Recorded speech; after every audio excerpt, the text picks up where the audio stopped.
कक्षा 11वीं विषय रसायन शास्त्र अध्याय 4। आज इसमें हम 4 अंकों के प्रश्नों को समझते हैं। इसके पहले 1, 2, 3, 4 अंक के वीडियो बन चुके हैं, पीछे के चैप्टरों के वीडियो बन चुके हैं, आप उन्हें ज़रूर देखें। इम्पॉर्टेंट प्रश्न है एग्ज़ाम के दृष्टि से भी और कंपटीशन की तैयारी के दृष्टि से भी। तो चलिए यहाँ पर देखते हैं 4 अंक का प्रश्न। परमाणु कक्षकों के संकरण से आप क्या समझते हैं?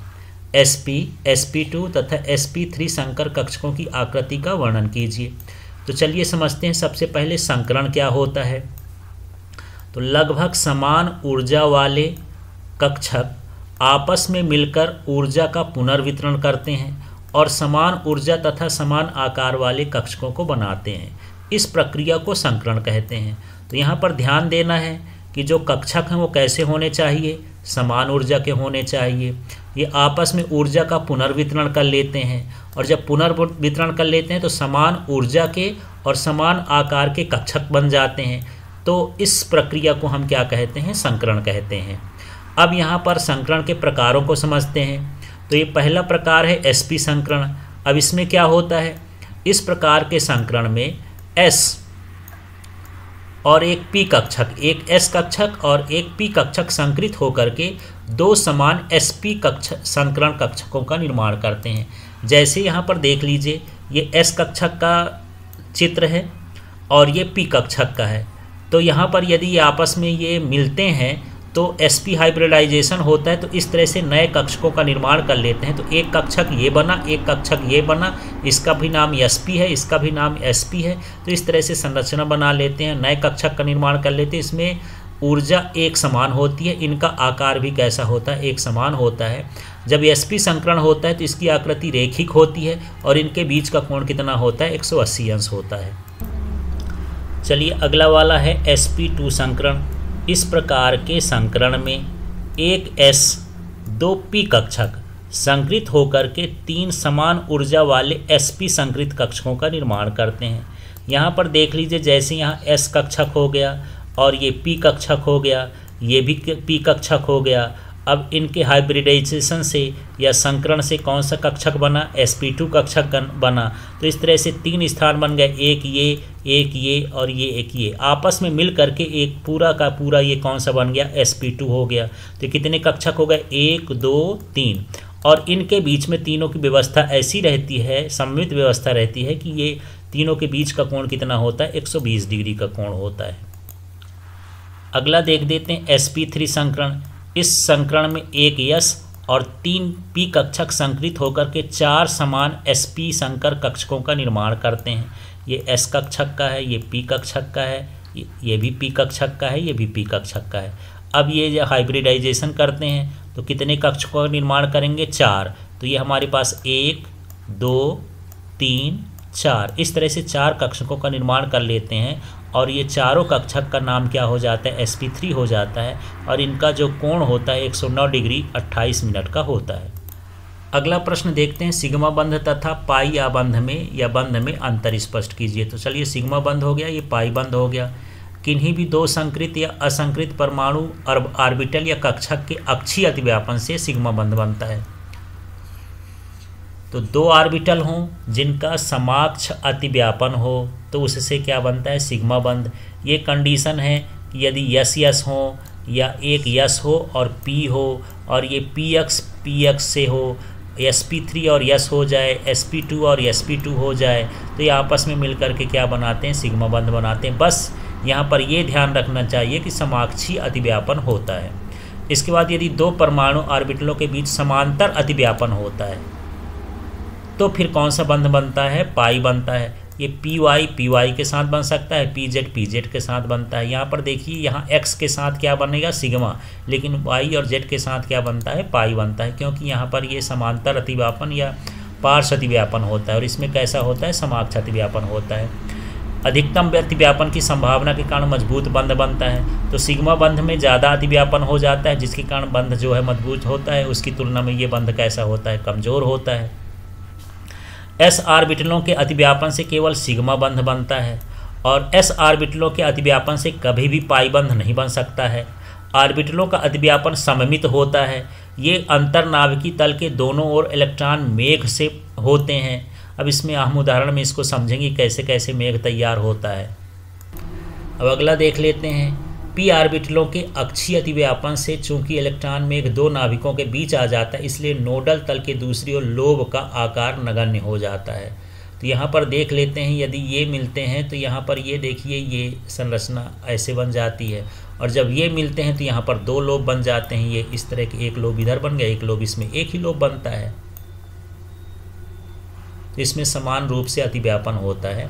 इसके बाद छठवां है सिग्मा बंध की आकृति अंतर्नाभिकीय अक्ष के सापेक्ष ठोस बेलनाकार होती है, इसलिए इस बंध के सापेक्ष घूर्णन संभव होता है। मतलब इसके अणु इधर उधर घूम भी सकते हैं, चक्कर लगा सकते हैं सिग्मा बंध वाले। और पाई बंध की आकृति अंतर्नाभिकीय अक्ष के सापेक्ष खोखले बेलन के समान होने के कारण इस बंध के सापेक्ष घूर्णन संभव नहीं है। अतिव्यापन के फलस्वरूप पहला बंध हमेशा सिग्मा बनता है। पहला छोड़कर के दूसरा तथा तीसरा बंध पाई बंध ही होता है, अतः केवल पाई बंध का अस्तित्व असंभव है। अगला प्रश्न है फास्फोरस पेंटाक्लोराइड अणु में संकरण का वर्णन कीजिए। इसमें अक्षीय आबंध विषुवतीय आबंधों की अपेक्षा अधिक लंबे क्यों होते हैं, इसको समझते हैं। तो चलिए यहाँ पर जो है फास्फोरस पेंटाक्लोराइड में ऊपर नहीं दिया है, फास्फोरस पेंटाक्लोराइड में sp3d संकरण होता है। ये संकरण नीचे समझेंगे कैसे कैसे। इसमें एक S 3p और एक D संकरित होकर के 5 नए sp3d संकरित कक्षकों का निर्माण करते हैं, जिसमें 3 एक तल में 120 का कोण बनाते हुए रहते हैं और 2 एक दूसरे के ऊपर 90 का कोण बनाते हुए रहते हैं। 3 का मतलब ये है कि यदि हम ये त्रिभुज बना लें तो इस तरह से यहाँ पर ये रहेंगे, और जो 2 हैं इसमें ये एक दूसरे के क्या होते हैं, लंबवत होते हैं। इसकी संरचना नीचे अभी देखेंगे। तो इसकी संरचना जो होती है त्रिकोणीय द्विपिरामिडी होती है। अब ये कैसे कैसे बनता है, चलिए इसको समझ लेते हैं। तो सामान्य अवस्था में फास्फोरस का इलेक्ट्रॉनिक विन्यास देखिए। तो ये 1s2 हो गया, 2s2 हो गया, 2p6 हो गया, 3st हो गया।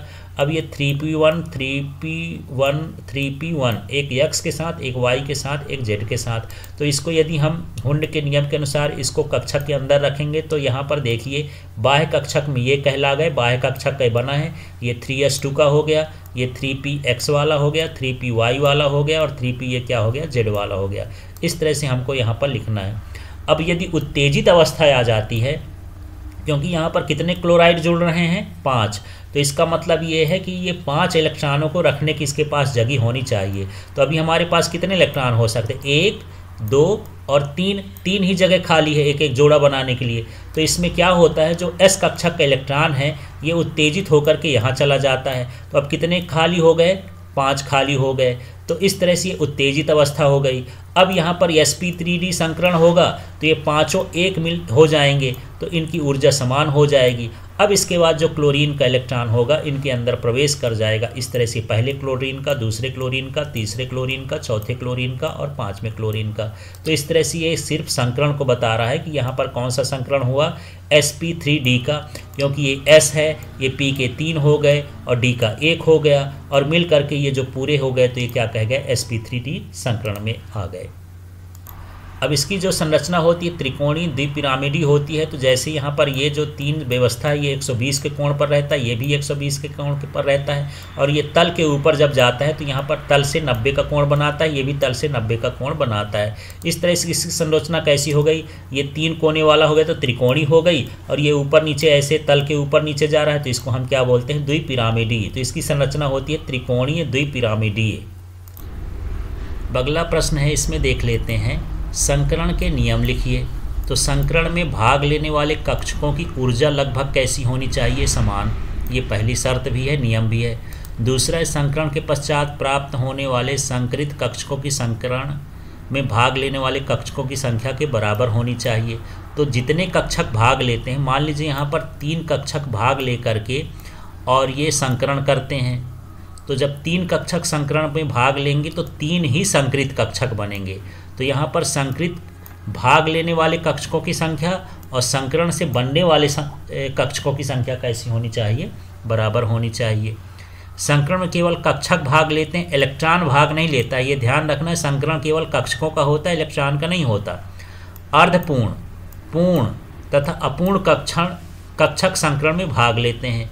तो यहाँ पर जो आधे भरे हुए कक्षक हैं वो भी संकरण में भाग ले सकते हैं, जो पूरी तरह से भरे हुए हैं वो भी संकरण में भाग ले सकते हैं, और जो अपूर्ण कक्षक हैं वो भी संकरण में भाग ले सकते हैं, बशर्ते उनकी ऊर्जा और आकार लगभग कैसा होना चाहिए, समान होना चाहिए।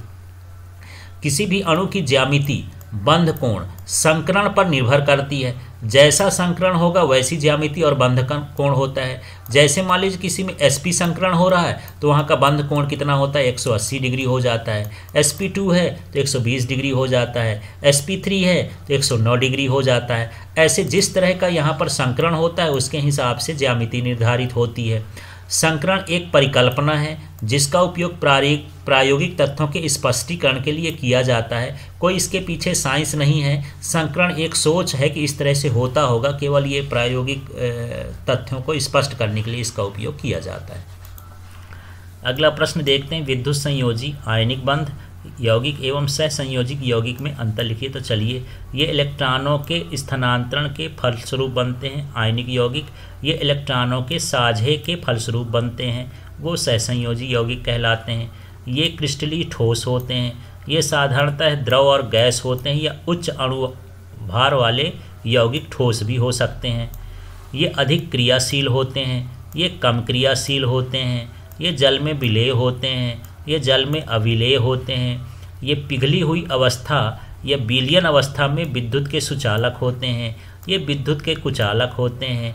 इनके गलनांक और क्वथनांक उच्च होते हैं, इनके गलनांक क्वथनांक निम्न होते हैं। विलयन अवस्था में इनकी अभिक्रिया दर तीव्र होती है, इनकी अभिक्रिया दर मंद होती है। ये विलयन अवस्था में सरलता से आयनित हो जाते हैं, ये सरलता से आयनित नहीं होते। इस तरह से सहसंयोजी और आयनिक यौगिक में अंतर है। यदि आप आयनिक यौगिक के बारे में पढ़ लेंगे तो इसी का उल्टा उल्टा करते जाएंगे तो यह सहसंयोजी यौगिक में बन जाएगा। परीक्षा में केवल आयनिक यौगिकों के गुण पूछे तो आप इधर का लिख दीजिएगा, सहसंयोजी यौगिक के गुण पूछे तो इधर लिख दीजिएगा, अंतर पूछेगा तो दोनों लिख देना है। चलिए अगला प्रश्न देखते हैं, उप सहसंयोजी बंध को उदाहरण सहित समझाइए। इसमें साझे का इलेक्ट्रॉन जोड़ा एक परमाणु या अणु का होता है जिसका अष्टक पूर्ण होता है, तथा दूसरा परमाणु या अणु जिसका अष्टक अपूर्ण होता है वह बिना साझे में योगदान के इस इलेक्ट्रॉन युग्म को ग्रहण करता है। तो यहाँ पर पहले समझिए, तब फिर ये भाषा समझ में आएगी। मान लीजिए यहाँ पर ऑक्सीजन है, ऑक्सीजन में 6 इलेक्ट्रॉन होते हैं, तो ये मैं 6 इलेक्ट्रॉन बना दिया, ये 6 इलेक्ट्रॉन हो गए, ये 6 इलेक्ट्रॉन हो गए, ये 6 इलेक्ट्रॉन हो गए। दूसरा ऑक्सीजन है, इसमें भी 6 इलेक्ट्रॉन होंगे, ये तो 2 ये 2 ये और 2 ये, इस तरह के 6 इलेक्ट्रॉन बन गए। अब इतना बनने के बाद यहाँ पर ये जो है बंध बना लेते हैं, तो इस वाले का अष्टक पूरा हो गया, इसका भी अष्टक पूरा हो गया। तो ये इस तरह के एक परमाणु ऐसा होता है जो साझे द्वारा अष्टक को पूर्ण कर लेता है। अब मान लीजिए इसके साथ दूसरा ऑक्सीजन आता है, तो इसके पास 2 इलेक्ट्रॉन हैं, इसके पास 2 इलेक्ट्रॉन है, माने कुल इसकी बाहरी कक्षा में कितने इलेक्ट्रॉन हैं, 6 इलेक्ट्रॉन है। तो ये जो इलेक्ट्रॉन है ये वाला, ये साझा नहीं करता है बल्कि इसको दान में दे देता है। एक जोड़ा इलेक्ट्रॉन इसको किस में दे दिया, दान में दे दिया, तब इसका अष्टक पूरा होता है। तो इसमें 2 अणु होते हैं, एक अणु ऐसा है जिसका अष्टक पूरा है और एक अणु ऐसा है जिसका अष्टक पूरा नहीं है। तो जो जिसका अष्टक पूरा है, यदि उसमें एक जोड़े इलेक्ट्रॉन हैं तो वो इलेक्ट्रॉन को दान करके दे देता है, तो इसके द्वारा जो बंध बनता है उसे हम क्या कहते हैं, उपसहसंयोजी बंध। और इसको जो इलेक्ट्रॉन दे रहा है उसको बोला जाता है दाता परमाणु, और जो लेता है वो क्या कहलाया, ग्राही परमाणु कहला गया। और इसे तीर लगा करके हम व्यक्त करते हैं। तो चलिए यहाँ पर उदाहरण समझते हैं। जैसे O3 का बनना है ऑक्सीजन का, तो O2 अणु में दोनों ऑक्सीजन अणुओं का अष्टक पूर्ण रहता है। चलिए पहले इस शब्द को समझते हैं। यहाँ पर हमारे पास ये और ये, इसका दोनों का अष्टक कैसा है, पूर्ण है। दोनों ऑक्सीजन के पास 2-2 इलेक्ट्रॉन युग्म है। यहाँ पर देखिए, एक इलेक्ट्रॉन का जोड़ा इसमें भी, एक इलेक्ट्रॉन का जोड़ा इसमें भी, इलेक्ट्रॉन का जोड़ा यहाँ भी, इलेक्ट्रॉन का जोड़ा यहाँ भी है। तो 2 चीज़ें आपको समझना है कि इन दोनों का अष्टक भी पूरा है और इनके पास इलेक्ट्रॉन के जोड़े भी हैं। अब जब तीसरा ऑक्सीजन आता है तो ये तीसरे ऑक्सीजन के संयोजी कोष में कितने इलेक्ट्रॉन हैं, देख लीजिए यहाँ कितने, 6। यहाँ 2 हो गए, 2 हो गए, 2, तो कितने इलेक्ट्रॉन हो गए, 6। अब यदि ये अपना एक जोड़ा इलेक्ट्रॉन इसको दान में दे दे, एक जोड़ा इलेक्ट्रॉन सीधे क्या कर दे, दान में दे देता है, तो इनके बीच जो बंध बना है उसको हम क्या बोलेंगे, उपसहसंयोजी बंध बोलते हैं। और इसे तीर लगाकर व्यक्त करते हैं। दाता से कहाँ की ओर तीर लगता है, ग्राही की ओर, कि ये ऑक्सीजन ने इसको दिया। यहाँ का ऑक्सीजन भी दे सकता है। तो इस तरह से ये जो है उपसहसंयोजी बंध बनता है। तो उपसहसंयोजी बंध 2 इलेक्ट्रॉनों के दान करने से बनता है। जिन परमाणुओं का स्टक पूरा होता है वो एक जोड़े इलेक्ट्रॉन दूसरे परमाणुओं को दान कर सकते हैं यदि होते हैं उनके पास, तो इससे उपसहसंयोजी बंध बनते हैं। अब अगला प्रश्न है, सहसंयोजी बंध के परमाणु कक्षक अतिव्यापन सिद्धांत की प्रमुख अभिधारणाएं कौन कौन सी हैं, कौन कौन से बिंदु हैं, इनको समझते हैं। तो जब एक परमाणु के कक्षक दूसरे परमाणु के कक्षक से अतिव्यापन करता है तो क्या बनता है, सहसंयोजी बंध बनता है। पहली चीज़ यही हो गई। बंध बनने पर बंधी इलेक्ट्रॉन दोनों परमाणुओं के नाभिक से संबंधित हो जाता है। तो जो बीच का इलेक्ट्रॉन है, जैसे मान लीजिए यहाँ पर ऑक्सीजन है, अपने इलेक्ट्रॉन ये दिया और ये दिया और यहाँ पर भी ये इलेक्ट्रॉन दिया, तो साझा किया और साझे करने से इसमें सहसंयोजी बंध बन गए। तो ये जो बंध हैं इसके नाभिक की ओर भी आकर्षित होंगे और इसके नाभिक की ओर भी आकर्षित होते हैं, माने दोनों नाभिकों से क्या हो जाते हैं, संबंधित हो जाते हैं। आबंधी इलेक्ट्रॉनों का चक्रण विपरीत दिशा में होना चाहिए। तो जो इलेक्ट्रॉन होते हैं वो विपरीत दिशा में होते हैं। बंध का सामर्थ्य अतिव्यापन की मात्रा पर निर्भर करता है। जितना अधिक अतिव्यापन होगा बंध उतना ही दृढ़ और मजबूत होता है। अतिव्यापन के आधार पर बंध 2 प्रकार के होते हैं, सिग्मा बंध और पाई बंध। किसी भी तत्व की संयोजकता उसके संयोजी कोष में उपस्थित अयुग्मित इलेक्ट्रॉनों की संख्या पर निर्भर करती है। जितने अयुग्मित इलेक्ट्रॉन होंगे संयोजकता का निर्धारण उसी से होता है। अतिव्यापन उन्हीं कक्षकों में होता है जो बंध निर्माण में भाग लेते हैं, उन कक्षकों का नहीं होता जो बंध निर्माण में भाग नहीं लेते हैं। एक से अधिक अयुग्मित इलेक्ट्रॉनों वाले कक्षकों का अतिव्यापन से बहुआबंध बनते हैं। तो माने बहुत सारे बंध भी बन सकते हैं यदि बहुत सारे अयुग्मित इलेक्ट्रॉन हैं तो चलिए अगला प्रश्न देख लेते हैं। प्रश्न है, सिग्मा बंध और पाई बंध किसे कहते हैं, उदाहरण देकर के समझाइए।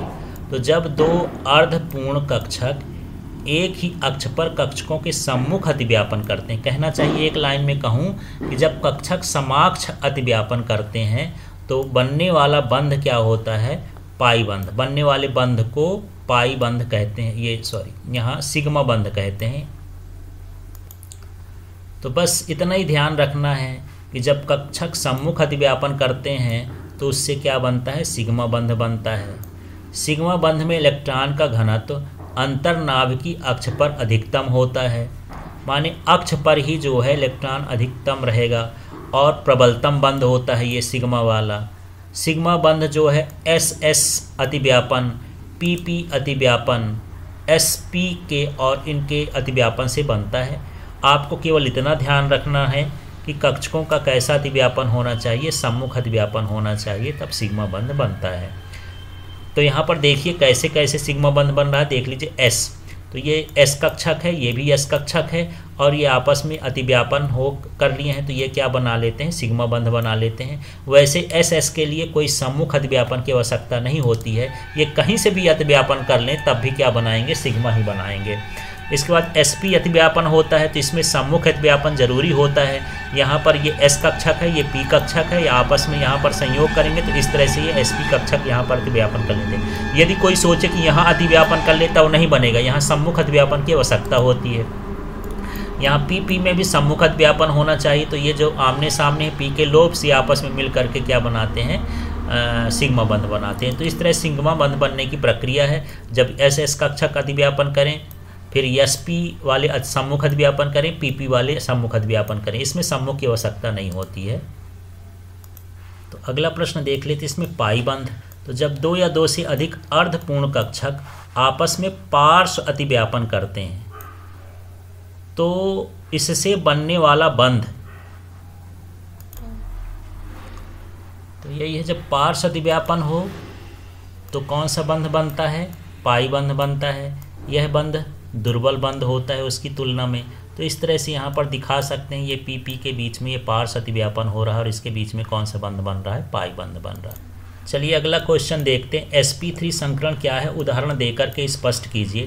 तो sp3 संकरण आपको इसी के नाम से ही पता चल रहा है कि यस का एक कक्षक हो और पी के कितने कक्षक हों, 3 कक्षक हों और आपस में ऊर्जा का पुनर्वितरण करके 4 संकृत कक्षकों का निर्माण करते हैं जिन्हें sp3 कक्षक कहते हैं। तो सीधा सीधा परिभाषा है, आपको ज़्यादा नहीं सोचना है। यहाँ पर यस का एक कक्षक, पी के ये 3 लिखा है तो 3 कक्षक आपस में मिल करके संयोग करके समान ऊर्जा वाले 4 कक्षकों का निर्माण कर लेते हैं। तो इसे हम क्या कहते हैं, sp3 संकरण कहते हैं। इसके प्रतिकर्षण के कारण चारों त्रिविम में माने चारों तरफ 109 डिग्री 28 मिनट का कोण बनता है और चारों कक्षक चतुष्फलक के चारों कोणों की ओर निर्देशित होते हैं। तो चलिए इसको नीचे चित्र में देख लेंगे उदाहरण में। अब चलिए इसका उदाहरण CH4 ले लेते हैं। कार्बन ये मीथेन है, तो इसमें कार्बन परमाणु में कितने क्रमांक होता है, 6। तो इसमें आप इसको देखते जाइए, इसी को लिखते जाना कि ये कार्बन की परमाणु क्रमांक कितना होता है, 6। इसका परमाणु विन्यास का हो गया 1s2 2s2 2p। जो इधर लिखा है वही चीज़ यहाँ भी लिखा है। अब इसमें क्या हो रहा है, उत्तेजित अवस्था में यस का 2s का एक परमाणु, जो ये बाहरी कक्षक में 2s का एक परमाणु उत्तेजित होकर के p कक्षक में चला जाता है। यहीं लिखा है, देख लीजिए, ये 2s का पर एक इलेक्ट्रॉन उत्तेजित होकर के 2pz कक्षक में चला जाता है। तो जो आप यहाँ कर रहे हैं उसी चीज़ को वहाँ पर लिखना है। अब कार्बन के पास कितने अयुग्मित इलेक्ट्रॉन हो गए, 4 अयुग्मित इलेक्ट्रॉन हो गए। तो यहाँ पर इसका कक्षक क्या है, s, और इसका कक्षक क्या है, p के कितने हो गए, 3। तो ये जो s कक्षक है और p कक्षक है ये संकृत होकर के क्या बना देते हैं, sp3 के 4 संकृत कक्षक बना देते हैं। फिर जब अतिव्यापन होता है माने हाइड्रोजन के कक्षक भी आ जाते हैं तो अपना इलेक्ट्रॉन इसमें दे दिए तो दूसरा हो गया। ये इस तरह के 4 हाइड्रोजन आते हैं, एक एक इलेक्ट्रॉन में देते हैं तो यहाँ पर क्या बन जाता है, CH4 बन जाता है। तो इस तरह से इसकी संरचना होती है। यहाँ पर 4 हाइड्रोजन है तो ये समचतुष्फलकीय संरचना, इसके चारों कोनों में एक एक हाइड्रोजन होता है और इन सभी के बीच का जो कोण होता है 109 डिग्री 28 मिनट का होता है। तो इस तरह से कार्बन का इलेक्ट्रॉनिक विन्यास है। मेथेन बनने का ये प्रक्रिया है। तो आपसे sp3 संकरण पूछ दे या मेथेन में ज्यामिति पूछ दे तब भी आपको यही सब कुछ करना है। ये क्वेश्चन को अच्छे से समझ लेना है और जैसा आप यहाँ कर रहे हैं उसी का शब्द बना करके ऊपर लिखना है। ये बनाना ज़रूरी है, शब्द कम भी लिखेंगे तब भी चलेगा। तो चलिए अगला क्वेश्चन है, परमाणु कक्षकों के रैखिक संयोग से आणविक कक्षक बनने की शर्तें लिखिए। यह कभी कभी ये हो जाता है LACO, linear atomic combination of orbitals. तो यहाँ परमाणु कक्षकों का जो है ये कॉम्बिनेशन होता है जिससे आणविक कक्षक बनते हैं। समझ लीजिए कक्षक कौन से हैं, परमाणु कक्षक, और उन परमाणु कक्षक से हमको क्या बनाना है, आणविक कक्षक। तो इसकी कौन कौन सी शर्तें होती हैं उसको समझते हैं। तो संकरण जैसे ही शर्तें हैं, संयोग करने वाले परमाणु कक्षकों की ऊर्जा लगभग कैसी होनी चाहिए, समान होनी चाहिए। जैसे मान लीजिए हमारे पास 1s कक्षक है और दूसरा 1s कक्षक है तो ये संयोग करेगा तो 1s कक्षक से ही संयोग करेगा क्योंकि 1s कक्षक की ऊर्जा 1s कक्षक के बराबर होती है। यदि हमारे पास 2s कक्षक है परमाणु में और दूसरे परमाणु के साथ भी 2s कक्षक है तो ये मिलकर के केवल यही संयोग करेंगे क्योंकि उनकी ऊर्जा लगभग क्या होती है, समान होती है। तो इस तरह से यहाँ पर हमको ध्यान देना है। दूसरा इसका देख लेते हैं। दूसरा है संयोग करने वाले परमाणु कक्षकों की आणविक कक्ष के परितः समान सममित होनी चाहिए। माने ये कि जो भी परमाणु कक्षक संयोग कर रहे हैं उनकी सममिति एक जैसी होनी चाहिए। जैसे मान के चलते हैं कि किसी परमाणु में 2pz कक्षक है तो ये 2pz से ही संयोग करेगा। ऐसा नहीं कि 2pz वाला किससे संयोग कर ले, y से कर ले, क्योंकि इसकी जो सममिति होती अलग होती है। उदाहरण के लिए देख लीजिए, यदि यहाँ पर मैं ये कक्षक बनाया ये y का और ये भी कक्षक बनाया किसका, y का, तो ये संयोग करके पाई बंध बना लेंगे। लेकिन ये मैं बनाया किसका, पाई का, और ये मैं बना लूँ z का, ये सममित नहीं है, एक जैसे नहीं है, तो ये आपस में नहीं मिलेंगे। तो कहना चाहिए कि जेड वाला जेड से ही मिलकर के संयोग करेगा और वाई वाला वाई से ही संयोग करके बनाएगा। तो कहना चाहिए परमाणु कक्षक तभी मिलते हैं जब उनकी सममिति होती है, उनकी ज्यामिति एक जैसे होती है। इसका बाद तीसरा है संयोग करने वाले परमाणु कक्षकों का अधिकतम अतिव्यापन करना चाहिए। जितना उनका अतिव्यापन अधिक होगा इलेक्ट्रॉन घनत्व उतना ही अधिक होगा। तो कुल मिला के परमाणु कक्षक उसी ओर से आक्रमण करते हैं या अतिव्यापन करते हैं जहां पर अतिव्यापन की संभावना अधिक होती है। आणविक ऊर्जा स्तर क्या आरेख आता है। चलिए इसका अगला क्वेश्चन देख लेते हैं। ये अक्सर परीक्षा में आता रहता है। आणविक ऊर्जा स्तर के आधार पर n अणु के आरेख चित्र द्वारा प्रदर्शित कीजिए। तो यहाँ पर देख लीजिए N2 अणु में हमको बंधी और प्रतिबंधी को दर्शाना है। तो इसको कैसे दर्शाएंगे? एक नाइट्रोजन परमाणु में 7 इलेक्ट्रॉन होते हैं और उसका परमाणु विन्यास ये होता है 1s2 2s2 2p3। अतः N2 अणु में 14 इलेक्ट्रॉन होंगे। तो देखिए एक N में 7 हैं और जब N2 हो जाएंगे तो कितने इलेक्ट्रॉन हो जाएंगे? 14 इलेक्ट्रॉन होंगे। और उसका आणविक कक्षक का जो विन्यास है इस तरह से किया जाता है। तो चलिए इसमें देख लेते हैं। जैसे ये 1s है तो पहले वाले नाइट्रोजन का 1s हो गया, या मैं फिर थोड़ा सा इसको अलग बता के समझा देता हूँ तो आपको जल्दी समझ में आएगा। चलिए आरेख में हम देखेंगे उसको। तो यहाँ पर ये 1s2 हो गया, किस में गया? ये बंधी में। फिर दूसरे वाले नाइट्रोजन का NS2 किस में जाएगा? प्रतिबंधी में। तो इसको 2 बार लिखना है, ये बस समझ में आना है, क्योंकि यहाँ पर कितना हो गया? N2 हो गया। तो इसको 2 बार लिखना है, एक बार बंधी में लिखना है, एक बार अबंधी में लिखना है। इसी तरह S2 की बात करेंगे तो इसको भी 2 बार लिखना है, 2 नाइट्रोजन के लिए, एक बार बंधी में और एक बार इसको प्रतिबंधी में। जब हम इसको लिखेंगे तो ये समझ लीजिए कि P में 3 बॉक्स हैं, ये समझ लीजिए ये ऐसा है, ये इस तरह के। तो यहाँ पर जो है ये एक हो जाएगा 2px और एक हो जाएगा 2py और एक हो जाएगा 2pz। तो यहाँ पर हम क्या करेंगे? ये 2px को हम क्या लिख दिए हैं? 2। फिर ये 2py को भी क्या लिख दिए हैं? 2। फिर ये 2pz को भी क्या लिख दिए हैं? 2। 2 क्यों हो गया? क्योंकि जब एक नाइट्रोजन है तो इसमें 3 इलेक्ट्रॉन हैं और जब 2 नाइट्रोजन हो जाएंगे तो 3 को ही कितने हो जाएंगे? 6 इलेक्ट्रॉन। तो ये 6 जोड़ आपस में क्या बना लेंगे? जोड़े बना लेंगे। तो इस तरह से इसका ये परमाणु विन्यास हो जाएगा। अब ये जो हम स्टार लगा के लिखे हैं इनकी आवश्यकता नहीं है, क्योंकि इसमें तो इलेक्ट्रॉन है ही नहीं। तो पूर्णतः परमाणु आणविक विन्यास इस तरह से होगा N2 का। तो इस तरह से ये N2 का आणविक विन्यास हो गया। आणविक विन्यास में बिल्कुल कन्फ्यूजन नहीं होना, बड़ा सरल सा होता है।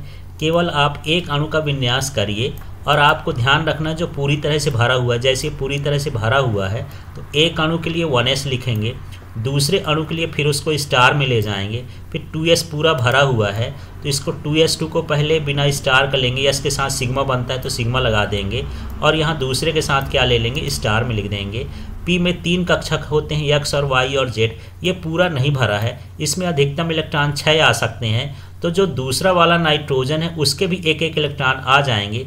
तो x वाले P के साथ या एक P के साथ आपको सिग्मा बंध बताना है, दूसरे के साथ क्या बनाना है? पाई, और तीसरे के साथ भी क्या बताना है? पाई। इस तरह से यहाँ पर इलेक्ट्रॉनों की संख्या 2 और ये कितनी हो गई? 2 और ये कितनी हो गई? 2। एक नाइट्रोजन में 3 होती है, यहाँ पर कितने हो जाएंगी? 6। जब ये भर जाता है तब हमारा जो है प्रतिबंधी में जाता है, लेकिन अब इलेक्ट्रॉन तो पूरे हो गए तो भरने की जगह ही नहीं है। अब यहाँ पर हम इसका बंध क्रम या बंध कोटि निकालेंगे। तो बंधी इलेक्ट्रॉनों की संख्या देखते हैं जिनमें स्टार नहीं लगा। तो ये हुआ 2, फिर इसमें आ गया तो 2 और 2 4, फिर इसमें आ गया तो 4 और 2 6, फिर 6 2 8 और 8 2 10। इस तरह के ये कौन से इलेक्ट्रॉन कहला गए? बंधी इलेक्ट्रॉन कहला गए। अब प्रतिबंधी में देखते हैं तो ये स्टार लगा है, ये प्रतिबंधी का है। तो 2 इलेक्ट्रॉन इसमें है, 2 इलेक्ट्रॉन इसमें है। तो इस तरह जो प्रतिबंधी इलेक्ट्रॉनों की संख्या है वो कितनी है? यहाँ पर कितनी है? 4 है। अब जो बंध क्रम होता है 1/2 NB माइनस Na। NB का मतलब ये बंधी इलेक्ट्रॉनों की संख्या, ये प्रतिबंधी की। तो NB का मान कितना है? 10 है। यहाँ पर 1/2 भी होगा तो 10, और यहाँ पर Na का मान कितना है? 4। तो 10 में से 4 घटाएंगे इतना है 6, और 6 में भाग करेंगे तो कितना आ जाएगा? 3। तो इस तरह इसका बंध कोटि कितना हो गया? 3 हो गया। अब चलिए इसी प्रश्न का हम जो है आरेख चित्र समझते हैं कि कैसे बना हुआ है। अब देखिए इसमें ज़्यादा क्लियर नहीं है तो मैं यहाँ पर समझा रहा हूँ। यहाँ पर हमारे पास ये एटॉमिक ऑर्बिटल एक किसका है, नाइट्रोजन का, दूसरा परमाणु कक्षक ये भी किसका है, नाइट्रोजन का। तो पहले वाले में यहाँ पर एक ये बना हुआ है, इसमें कितने इलेक्ट्रॉन हैं, 2 भरे हैं। यहाँ पर परमाणु विन्यास 1s2 होता है, यहाँ भी क्या है, ये 1s2 है। तो ये इस तरह से 2 हो गए। इसके बाद हम 2s2 की बात कर लेते हैं, तो इसमें भी क्या हो जाएंगे, 2s2 में भी 2 इलेक्ट्रॉन होंगे और इसमें भी कितने होंगे, 2 इलेक्ट्रॉन होंगे। तो यहाँ पर देख लेते हैं, सबसे पहले इन जोड़ों में से एक जोड़ा इलेक्ट्रॉन कहाँ जाएगा, ये बंधी में चला गया, चाहे उधर का चला जाए चाहे इधर का चला जाए। अब ये बंधी में 2 से ज़्यादा इलेक्ट्रॉन तो नहीं हो सकते हैं, तो ये दूसरा इलेक्ट्रॉन किस में चला जाएगा, प्रतिबंधी में चला जाएगा। इसी तरह से यहाँ पर हम 2s की बात करते हैं, तो 2s में भी यहाँ भी 2s है, यहाँ भी 2s है, इसमें दोनों में 2-2 इलेक्ट्रॉन है। एक 2s के कक्षक में 2 ही इलेक्ट्रॉन हो सकते हैं, तो इनमें से कोई भी कक्षक एक कहाँ आ जाएगा, नीचे। तो मान लेते हैं ये वाला कहाँ आ गया, नीचे, तो फिर जो दूसरा वाला बचा है वो कहाँ चला गया, ऊपर चला गया। अब हम 2p कक्षकों को समझते हैं कि इसमें कैसे होगा। तो जैसे यहाँ हम नीचे तो समझ लीजिए, अब हम देख रहे थे कि इसके एक अणु में 2p3 इलेक्ट्रॉन होते, एक x में होता है, एक y में होता है, एक z में। इसी तरह से ये दूसरे वाले नाइट्रोजन के साथ ये होगा। अब इसमें कौन बंधी में जाएगा, कौन प्रतिबंधी में जाएगा, उसको समझते हैं। तो जो x वाली होता है ये सिग्मा बंध बनाते हैं और इनकी ऊर्जा कम होती है, तो यहाँ पर ये एक बंध के रूप में आ जाते हैं और इसमें भी 1 इलेक्ट्रॉन है, इसमें भी 1 इलेक्ट्रॉन है, तो ये 1 इलेक्ट्रॉन इसमें भर जाएगा और ये किसमें बन जाएगा, सिग्मा px बना देगा। इस तरह से ये बन जाएगा, x वाला है। अब यहाँ पर जो इसी का है, तो इसका 2 कक्षक थे, तो एक कक्षक कहाँ जाएगा, यहाँ एक कक्षक इसका क्या हो जाएगा, खाली बच जाएगा, क्योंकि इसके दोनों इलेक्ट्रॉन तो नीचे भर गए, पहले बंधी में जाएंगे। तो केवल आपको इसको और इसके बारे में सोचना है। इसमें कितने घर बने, 1 बना है और ये 2 बना है, तो एक घर ऊपर रहेगा, एक घर नीचे रहेगा, लेकिन इसमें इलेक्ट्रॉन जोड़े में हो सकते हैं, तो दोनों इलेक्ट्रॉन इसमें आ जाएंगे, ये खाली रहेगा। और इसी तरह से फिर हम YZ वाली इनकी ऊर्जा बराबर होती है, तो 2 हम इधर बना लेते हैं, ये 2 बन गए। इसमें से एक y वाला एक z वाला है, तो चलिए यहाँ पर हम मान लेते हैं कि एक हुआ ये 2py का और एक होगा ये 2pz का। अब यहाँ अच्छे से समझिएगा, ये जो y वाला है इधर से आ गया 1 इलेक्ट्रॉन, इससे भी y वाला आ गया, तो 1 इलेक्ट्रॉन इधर आ गया, और यहाँ से z वाला है तो ये भी z वाला आ गया। लेकिन यहाँ कितने घर थे, 1, 2 और 4, मैं किसी ने बनाया 2, तो इसके ऊपर भी 2 रहेंगे, लेकिन वो दोनों कैसे रहेंगे, खाली रहेंगे, उसमें इलेक्ट्रॉन तो भरे नहीं जाएंगे। तो इस तरह से इसकी हमको आणविक संरचना बनाना है। आणविक संरचना बनाते समय ये ध्यान रख लेना है कि यहाँ पर जो ये बना हुआ है ये खाली है, ये भी खाली है, ये भी खाली है, क्योंकि इनके इलेक्ट्रॉन बना करके यहाँ जोड़े में आ गए हैं। ये जो एक जोड़ा यहाँ बना हुआ है ये सिग्मा 2px का कहलाया, और यहाँ पर भी जोड़े बने हुए हैं, इलेक्ट्रॉन जो हैं ये सिर्फ 2 ही घर बने हुए हैं, एक में ये 2px है, 2py है, लेकिन ये पाई से बंध बना करके यहाँ पर रहेंगे। इस तरह से हमको N2 अणु का आणविक आरेख बनाना है। तो यहाँ से ये चैप्टर समाप्त होता है। अगले चैप्टर का वीडियो हम देखेंगे फिर अगले दिन। Thank you.